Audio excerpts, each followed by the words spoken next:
I was born and raised here. Actually, I was born in Highland, Illinois, because that's where the hospital was that we went to, or my mother went to. But I went to Edwardsville School. I was in Edwardsville School District from kindergarten through graduation. So I've been here all my life. I should tell you that I taught at, I don't know if you know where Hamel is, in Midway. They're in the country, in the northern area of the district. For most of those kids, I was the first African American they had ever seen. And but my one of my favorite, actually I have two. This is one that has to deal with race. I had a little boy in my class. When he walked in the class that first day of school, he said, "I don't like you, I don't like black people, and I ain't staying in this classroom." I said, "My name is Miss Bowins. I'm the teacher in this classroom, and I'm not going anywhere." I taught February, we know, as Black History Month. I didn't just teach it in February, but I did special things in February. And we had a Black History program. And it was the year that Martin Luther King's holiday became a holiday. And I wanted my kids to understand why they were getting out of school. So we did this big play called Why We Celebrate Martin Luther King's Birthday. And you have to realize I'm teaching at Midway Elementary, where I'm the only black person there. And I'm teaching a play that has all Caucasian students in it. So they're having to play the parts of African American people. And this little boy, let's just call him Chuck. Chuck didn't like black people for some reason. I mean, that comes from, he had to learn that from something in his home life, I guess. I don't know. But I continued throughout the year to try to encourage him and show him that, I'm okay. I'm not going to hurt you. I'm here to help you. Well, when we started doing this play, he wanted to be the police officer, which was one of the few white people in the play, of course, because he wanted to be the one to snatch her off the bus, Rosa Parks off the bus. And he wanted to arrest the black people because they wouldn't get out of their seats and all of that, okay? 2 days before the play started, Chuck decides he did not want to be the police officer. And I'm like, "Chuck, what are you talking about? It's 2 days. We don't have time for somebody else to take that part. That's a big part." He says, "I don't want to be the mean person anymore." My other special moment that sticks with me to this day is the little boy named Ryan. And Ryan was autistic. And I was told Ryan did not speak, but Ryan came in my classroom in the morning for like maybe 15 minutes for the morning activities.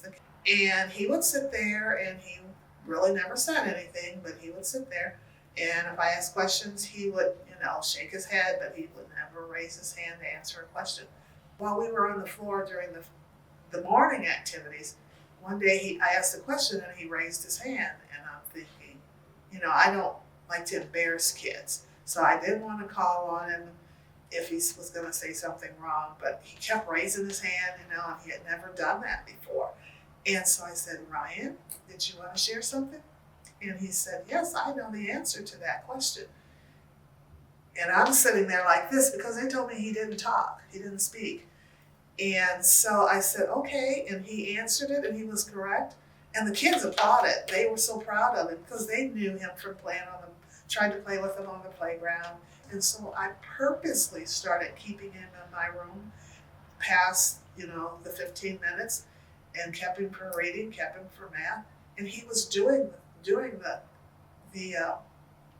those classes and doing well as any of my other kids in the class. And so I thought, why is he in the special ed classroom? And so I actually had signed my life away, but I asked the principal to have a staffing with his parents and the social workers and special ed teachers and everybody that was involved with him, the nurses, everybody that was involved on that team.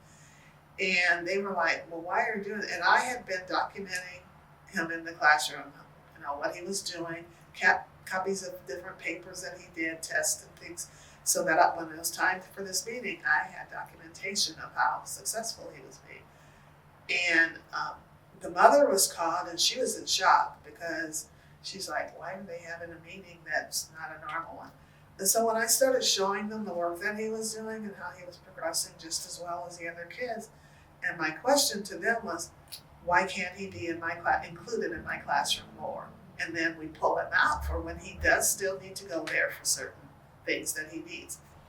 Well, that ended up happening. And so he finished the rest of the year in my classroom and was very successful. To make a long story short, Ryan finished out the rest of the year in my class. He did fine.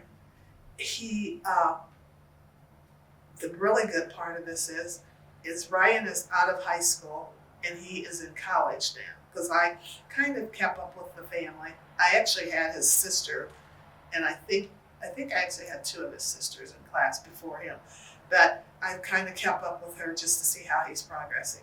He is now in college, and guess what he's studying? Education. He said he wants to be a teacher to help kids that were like him when he was little. When teachers receive the Milken Award, they don't know that their name was even put into a suit. So I had no clue. I had never even heard of the Milken Award. It's like the Academy Awards for teachers.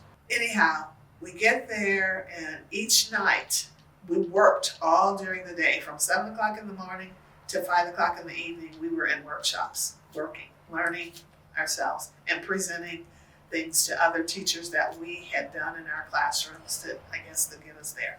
They would always have, like Michael Jackson was there one year, the Michael Jackson. And it's funny because there is a news reporter in California, and his name is Michael Jackson, and he was there as the moderator one year.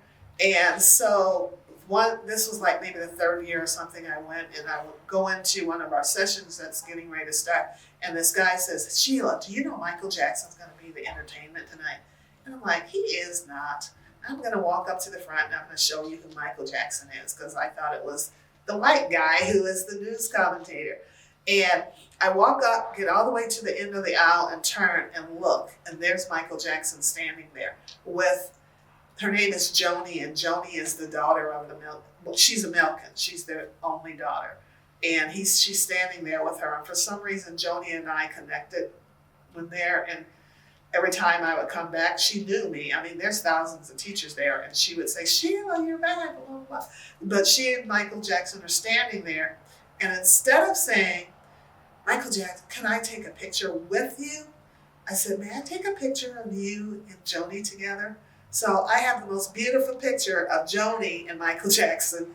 And it was funny because she was like, she called me one day and asked me if I could send her some copies of the picture because her nieces and nephews were there and they didn't get pictures with Michael Jackson and they were jealous, but they wanted pictures. So I did send her copies of the pictures and things. That's the kind of thing it was. They wine and dine us. We had the most famous, I think, well, he's not so famous anymore, but I think one year Bill Cosby was there as one of the commentators too. But it was just wonderful. And then on that last night, they come and you're sitting in this big ballroom, and it was so neat that my mom could be there to see all of this. And the night of the actual presentation, so they didn't have the presentations of your check and your little award until the last night. And the last night, we were sitting at tables, and they always had, the Milkens didn't sit at a big table up front in front of everybody, like, look at me, we're giving you all this money and stuff. They actually sat at the different tables with all of us, the teachers, and it just so happened Mrs. Milken, the mother of the foundation, was sitting at the table that I was at. And I was like, oh my goodness, this is so cool that I have pictures with her and everything. And then that evening they did something new that they had never done before, is they gave us all pins, which I was looking crazy this morning for my Milken pin. And I know I put it in a safe place, and I do wear it, but I could not, I was rattled about trying to get here on time, but I couldn't find it. But it's a little round pen, and it says Milken Family Foundation, Excellence in Education. But she pinned me because when they said, if you look in the box, there's boxes sitting in front of all of you at the table, and if you open the box, and teachers were opening the boxes and looking at this pin. And she said, and there is a special person at each of your tables, somebody in our family or somebody in the foundation, they are going to pin you. I got pinned by Mrs. Milken. I was the very first person to get the first pin that was pinned by her.